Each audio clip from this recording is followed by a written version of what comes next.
When my grandfather passed away last year, I was the one who had to clean out his house. It wasn't a surprise. He had no one else, no living relatives besides me.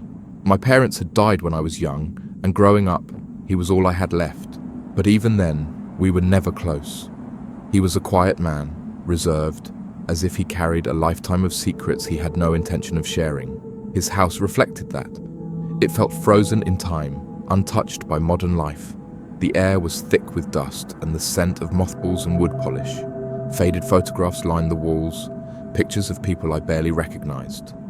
Some I'd never seen before. A younger version of my grandfather stared at me from black and white portraits, his expression always the same. Stern, unreadable.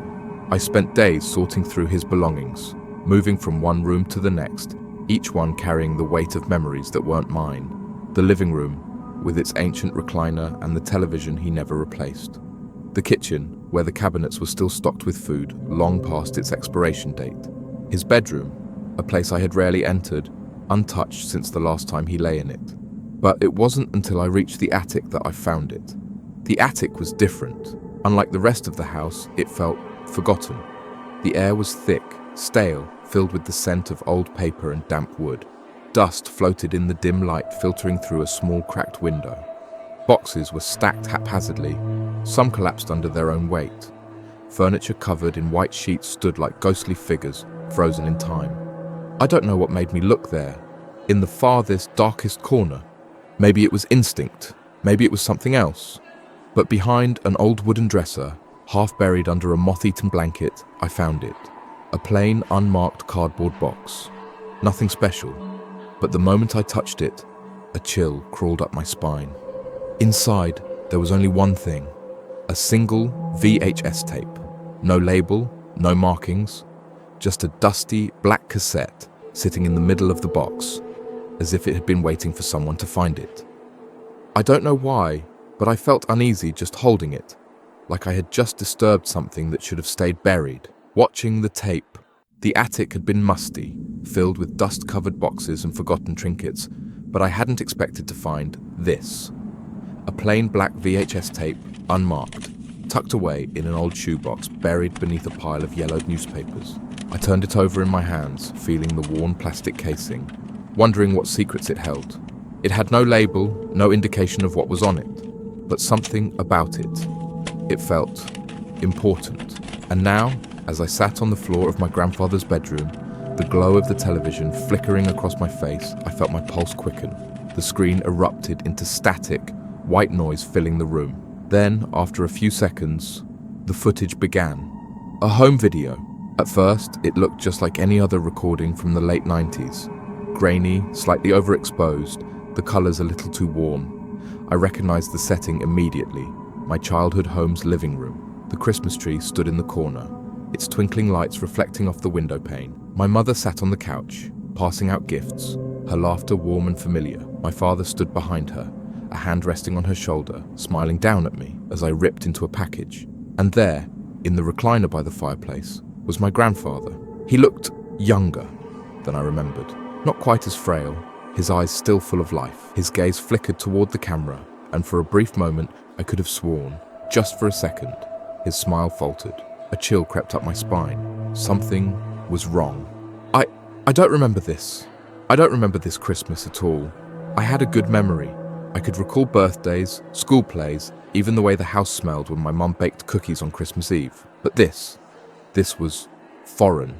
And then I saw myself, a little boy, maybe 6 years old, sitting cross-legged on the carpet, tearing into a gift with eager hands. The sight of my own face, so young, so full of wonder, made my stomach twist. I watched as my tiny hands pulled a toy train from the wrapping paper, my mouth curling into a delighted grin. But my attention wasn't on me, it was on the boy sitting next to me. I felt my breath catch. He was the same age as me, dressed in the same striped pajamas.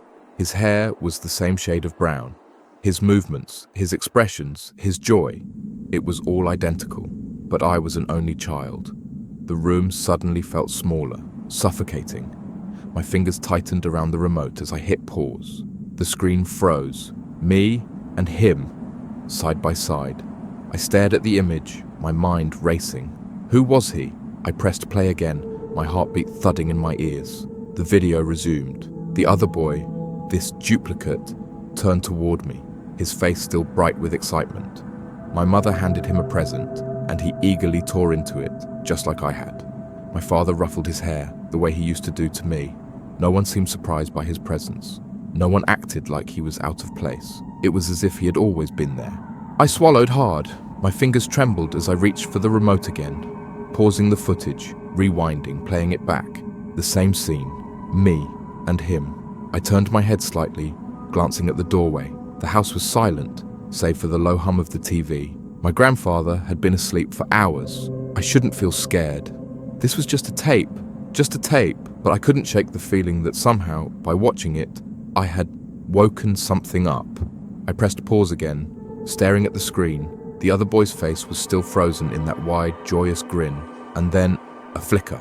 Just for a second, his eyes shifted, not my eyes. I swore, in that instant, he was looking directly at me, and he was smiling. I leaned in closer, my breath shallow, my pulse quickening. The glow of the television flickered against the walls, casting shifting shadows that seemed to stretch and bend with each flicker of static. The boy on the screen, he looked exactly like me, not just similar. Identical. Same bowl-cut hair, same striped pajamas, same way his mouth curled into a toothy grin. But despite every resemblance, I knew with a deep, unsettling certainty that he wasn't me. I tried to pull from the depths of my memory to summon any recollection of this Christmas, of this moment. But my mind was blank. This wasn't my past. A thick, uncomfortable silence settled in the room, broken only by the faint buzz of the old television set. Then, something changed. A flicker in the tape. The image warped for a second, the colors bleeding together, distorting, before snapping back into focus. And that's when I noticed it. The people on the screen, my parents, my grandfather, all turned their heads toward the camera at the same time. Not gradually, not naturally. It was instantaneous, as if their movements had been rewound and played forward in a fraction of a second. Their heads snapped toward the camera in eerie unison, their smiles still plastered across their faces, stretched too wide, too rigid. The room on the screen suddenly felt wrong. Their eyes, my mother's, my father's, even my grandfather's, were too dark. Not shadowed by poor lighting, but unnaturally void, like empty sockets barely holding onto their shape. I swallowed hard. My hands clenched into fists. The tape flickered again. A low hum started beneath the static. A sound, not quite a whisper, not quite a growl, seeped through the speakers. It was unintelligible, like words spoken just beyond my ability to comprehend. I wanted to turn it off. I should turn it off, but my body refused to move. Then the screen cut to static. I exhaled, not realizing I had been holding my breath. The silence in the room was deafening. The only sound was the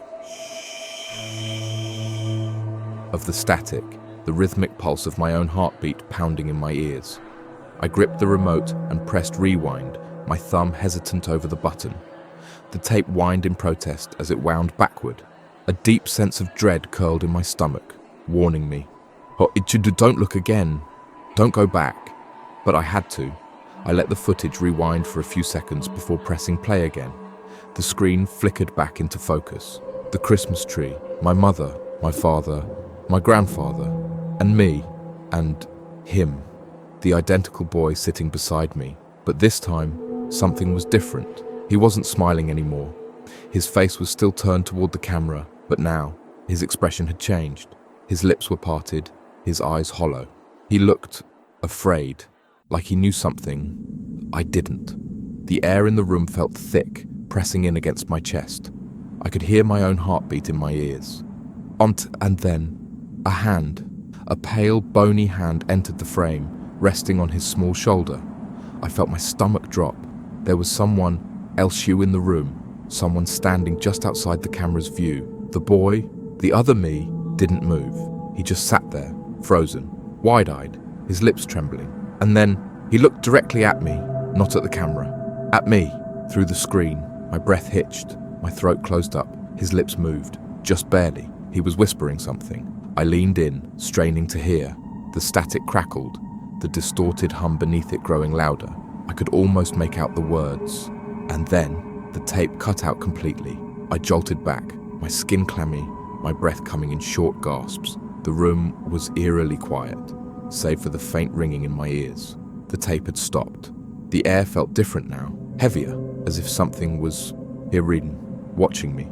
I glanced at the doorway, empty, but I didn't feel alone. Slowly, I turned back to the television screen. It was dark, lifeless, but just as I began to exhale, just as I started to push myself up from the floor, the screen flickered back on. For a single second, just long enough for me to see something. A reflection, not mine, standing just behind me. The footage changes. My hands trembled as I grabbed the remote. I needed to see it again. I hit rewind. The tape screeched as it wound back, the distorted footage flickering in reverse. My heart pounded in my chest, dread clawing its way up my throat. I had to know. What had I just seen? Who was that standing behind me? But when I pressed play, the footage had changed. It was no longer Christmas morning. No tree, no presents, no laughing family. Instead, the screen displayed a dimly lit dining room. The familiar one from my childhood home. Same wooden table, same faded wallpaper, same chandelier, its yellow light barely illuminating the scene.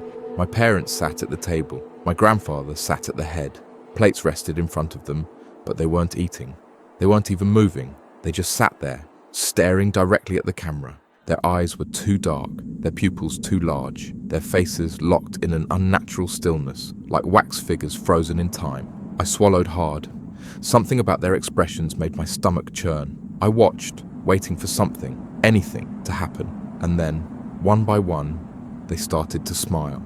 My mother's lips curled up first, slow and deliberate, her grin stretching too far. Then my father's, then my grandfather's. The smiles widened and widened until their lips peeled back far enough to reveal rows of sharp, jagged teeth. I choked on a breath. This wasn't my family.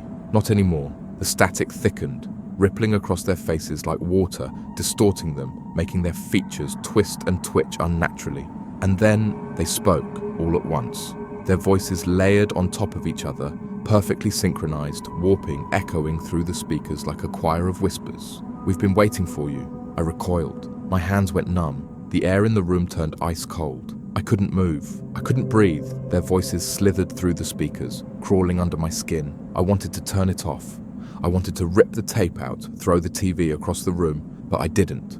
I couldn't, because the camera in the footage was moving. Someone, something, was holding it. The screen panned downward, shaky and uneven, revealing the other end of the table. And that's when I saw it. An empty chair, a chair with its back to the camera, a chair that looked like it had always belonged there.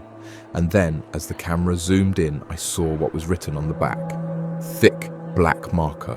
My name! I gasped. My whole body tensed, my hands gripping my knees so hard, my nails dug into my skin. Number no. This wasn't real. This wasn't possible. A nauseating dread curled in my stomach, pressing against my ribs, making my vision blur. And then, as I sat there, frozen in horror, something moved. The empty chair turned.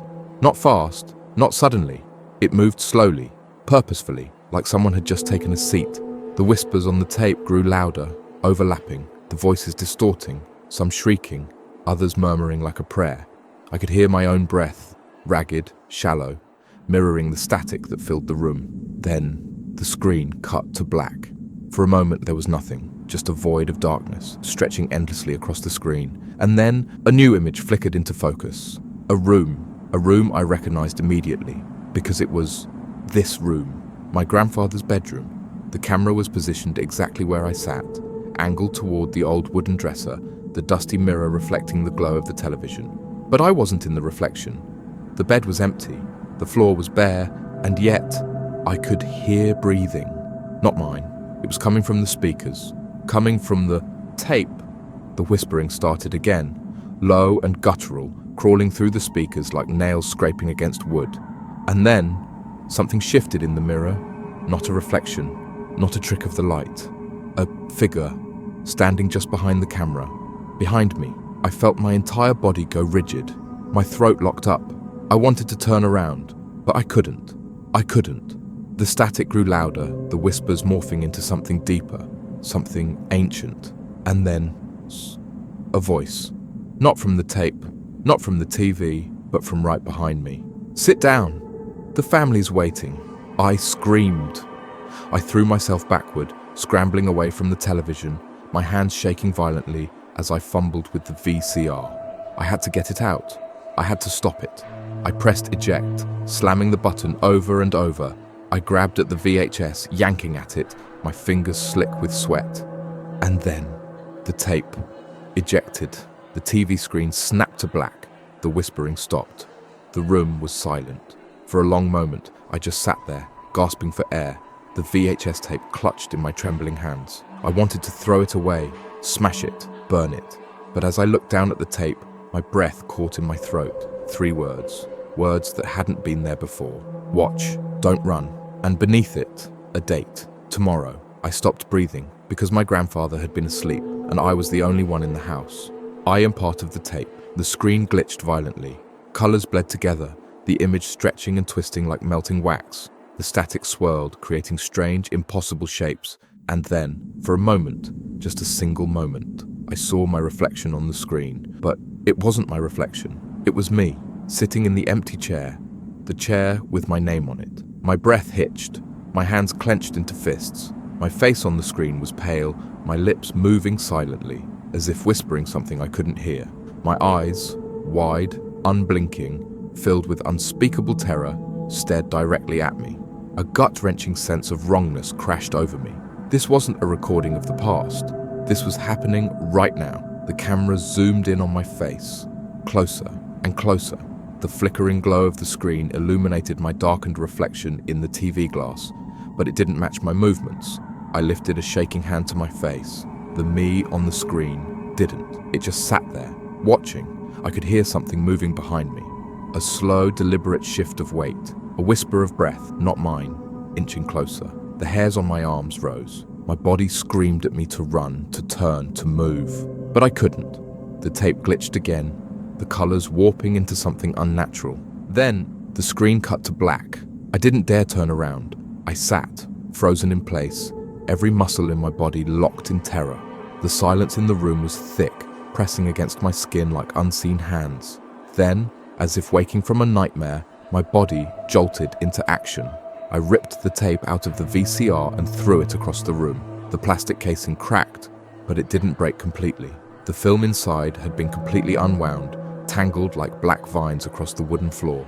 My breath came in ragged gasps. The TV was off now. The room was dark, but the air around me felt different, as if something else had entered.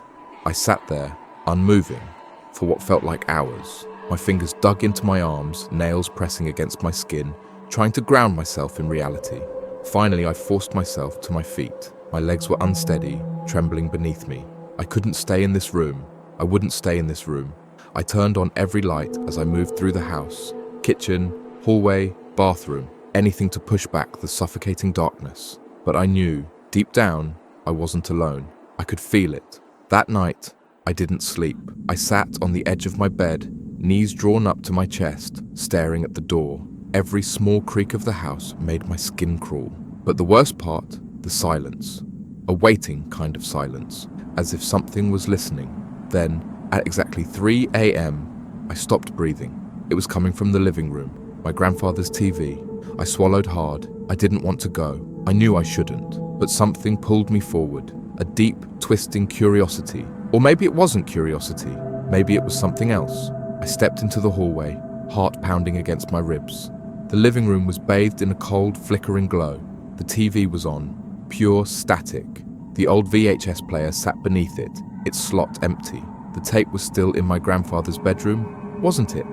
The whispering rose from the speakers, too low to understand, but I knew it was talking to me.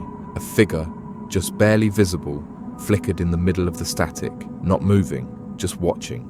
My skin prickled. I took a step closer.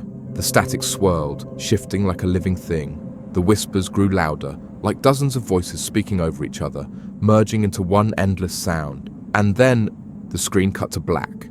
I froze. For a moment, I thought it was over, that whatever this was, it had stopped. But then, the screen flickered, and I saw it. The reflection, My reflection, standing behind me, not moving, not breathing, just grinning. My own face, grinning too wide, stared back at me. The skin beneath my eyes was sunken, hollow. My lips stretched farther than they should. My teeth, too sharp, peeked from behind my smile. I couldn't move, I couldn't scream. My own reflection raised a hand, but I hadn't moved.